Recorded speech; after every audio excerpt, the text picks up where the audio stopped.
Many Americans are not aware that the United States has already defaulted on its debt.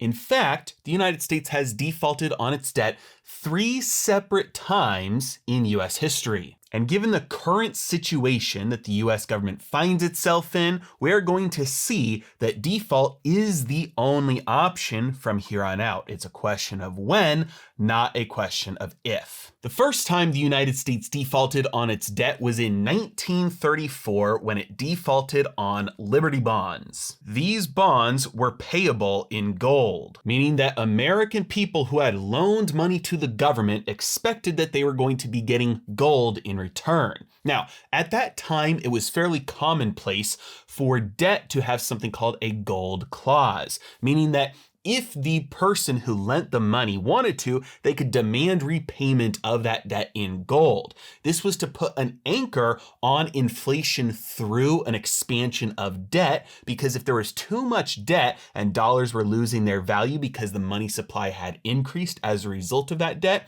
then everybody knew everybody would just demand payment in gold. And so it put an anchor on the supply of money increasing. FDR entered office in 1933. At that time, the Treasury had only $4.2 billion in gold, but the total debt was $22 billion, meaning they did not even have enough gold to pay the interest on the debt, let alone having enough gold to repay the principal coming due in 1938. So in 1934, the Gold Reserve Act was passed, which, among other things, increased the dollar price of gold. Along with the increase in the gold price, he also eliminated the legal ability for people to demand gold in repayment of debt, and he also outlawed the personal ownership of gold. This meant that when the US repaid its creditors, it was with paper dollars, but it was the new devalued dollars. So first, there was a default on the actual debt, because the debt, when it was created,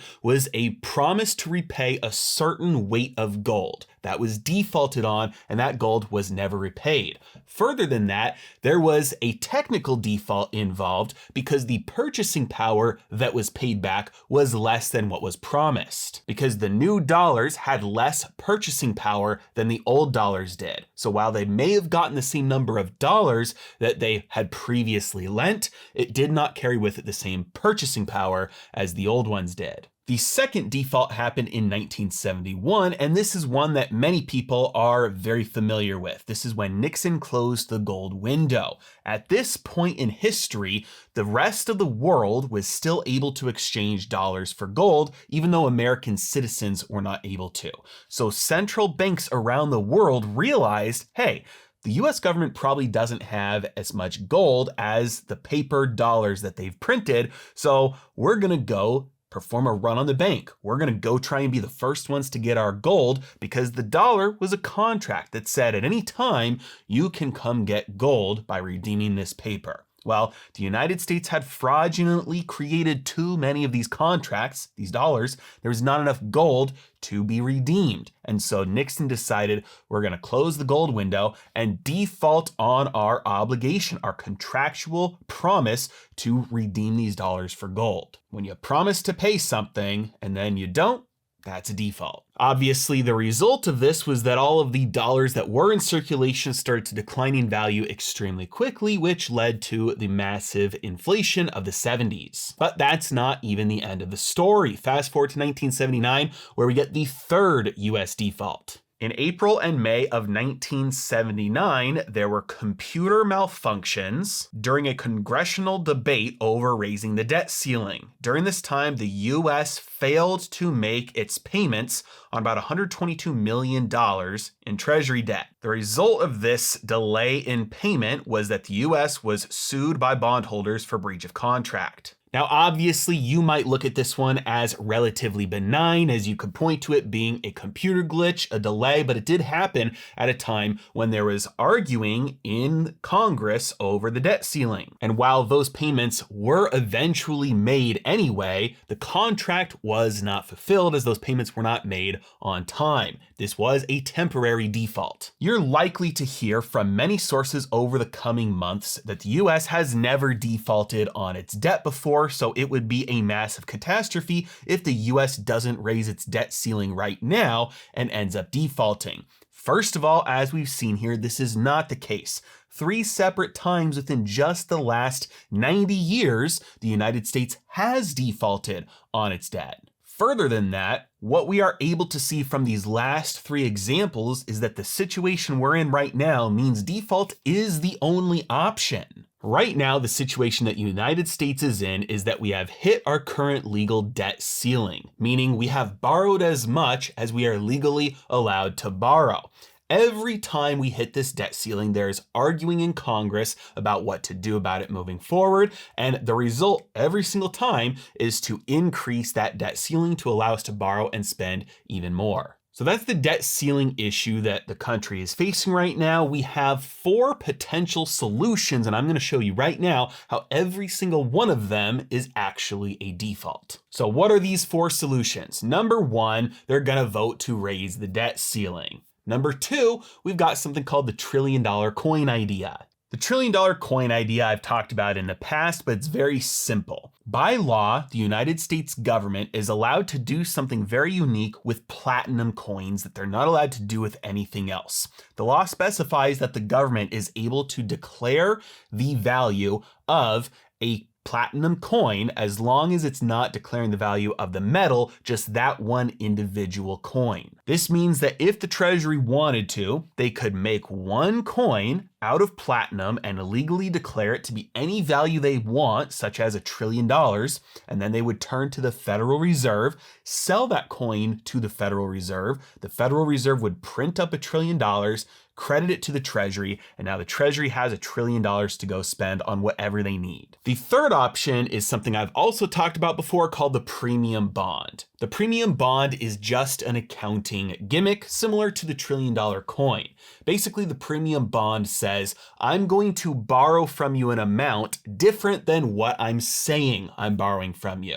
The premium bond says, I'll call it $100 that I'm borrowing from you, but I'm actually borrowing $200 from you. And I'll pay you interest on the whole $200, but on paper, I can legally call it a $100 debt. This means that the debt ceiling becomes irrelevant because for every $200 I borrow, I can only say that I'm borrowing 100, meaning that the actual stated debt amount can go down because every time I borrow $200, I can pay off $100 of the old real debt, and I still have to owe back the full 200 plus interest, but I only have to say I owe back half of it. So the debt ceiling becomes meaningless at that point. It's just an accounting gimmick though. And finally, option number 4 is going to be outright default, where they actually just don't pay the debt that they owe or the interest payments, and they actually do default on their payments. So of these 4 options, we've got raise the debt ceiling, the $1 trillion coin, the premium bond, and outright default. It's very clear the number 4 option there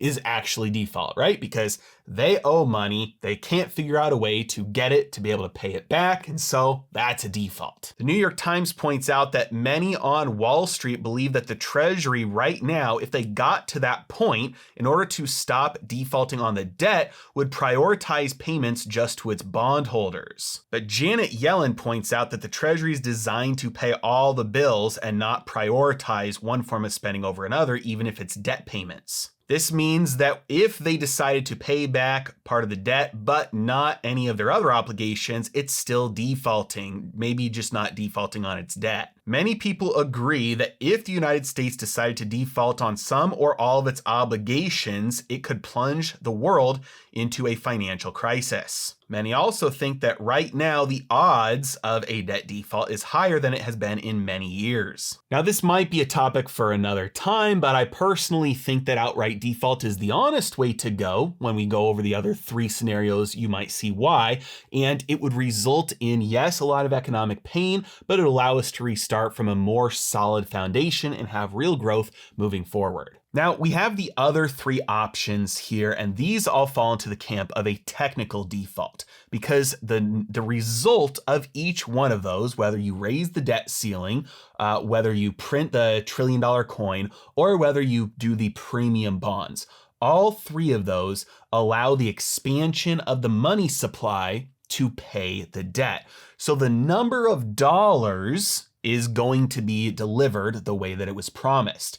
But the end result is that the purchasing power of those dollars goes down. This is what has been happening for decades as the United States has continued to monetize its debt. As the Federal Reserve, every time there's a crisis, buys up all the US debt, that means that we inject new money into the system. So the government is literally able to spend money into existence. This doesn't create more wealth. It doesn't create more goods and services. All it does is create more money. Now, people think the result of this is inflation, but really what this is a transfer of purchasing power from the individual to the state. The net result is the same as a tax on everybody to fund the government's obligations. It's just discreet, so nobody realizes that's what's happening. And so just like the last 3 times in US history that the United States has already defaulted on its debt, the predicament that we find ourselves in today means that defaulting on debt is the only option. It's just a question of whether that default will be technical or whether it will be outright. And given the fact that technical defaults tend to benefit the borrower, in this case, the US government, my bet would be that we will default technically and not outright, even though outright would be the healthier option long term. As always, I really appreciate you guys. Thank you so much for watching. Have a great day.